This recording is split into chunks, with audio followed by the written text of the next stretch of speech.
বিয়ের দাবিতে প্রেমিকের বাড়িতে টানা ৪ দিন অবস্থান করছিলেন গৃহবধূ শান্তা আক্তার। তবে বিয়েতে রাজি হননি প্রেমিক সোহাগ। তার ঘর থেকে উদ্ধার হয় শান্তার ঝুলন্ত মরদেহ।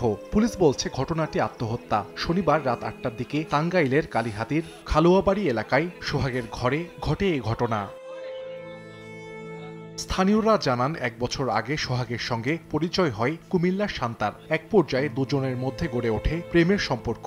তারা পরিচয় দিতেন স্বামী স্ত্রী হিসেবে। একসময় বিয়ের জন্য সোহাগকে চাপ দেন ওই নারী। সে সময় টালবাহানা শুরু করেন সোহাগ। বিষয়টি স্থানীয়দের জানানো হলেও কোনো প্রতিকার পাননি শান্তা বলেও অভিযোগ করা হয়। এতে ভেঙে পড়েন তিনি মানসিকভাবে। ঘটনার দিন রাতে প্রেমিক সোহাগের টিনশেড বাড়ির একটি ঘরে প্রবেশ করেন শান্তা। 2 দিন 3 জন মেম্বার অনেক চেষ্টা করছি, কালকেও আজকেও, কিন্তু কোনো সমাধান আমরা করতে পারি নাই।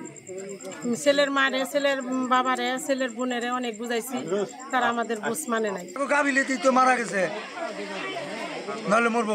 নগদের কাছে সব গ্রাহকই প্রিয়, তাই তো সারা দেশে ক্যাশ আউট চার্জ সবচেয়ে কম। আমি মেয়ের নাগাল আগে করে আমি ভাবতাছি, আমি মেয়ের নাগাল লয়ে আমি সুন্দর করে পড়তাছি। তাহলে কিভাবে এনো ফাঁস দিল? শান্তার লাশ উদ্ধার করে ময়নাতদন্তের জন্য টাঙ্গাইল জেনারেল হাসপাতাল মর্গে পাঠায় পুলিশ। আটক করা হয়েছে প্রেমিক সোহাগের বাবা ও মাকে। তবে পলাতক ওই কথিত প্রেমিক সোহাগ। প্রেমিকের বাড়িতে অবস্থানরত অবস্থায় বিয়ের দাবির কারণে কয়েকদিন অপেক্ষা করে এবং পরিবার তাকে বিয়ের দাবি প্রত্যাখ্যান করায় বাড়িতে অবস্থান করাকালীন একটি ঘরে ঝুলন্ত অবস্থায়, রশিতে ঝুলন্ত অবস্থায় তার লাশ পাওয়া যায়। তো লাশ উদ্ধারের পর মৃত্যুর কারণ বা রহস্য উদ্ঘাটনের জন্য পোস্টমর্টমের জন্য আমরা হাসপাতালে প্রেরণ করেছি।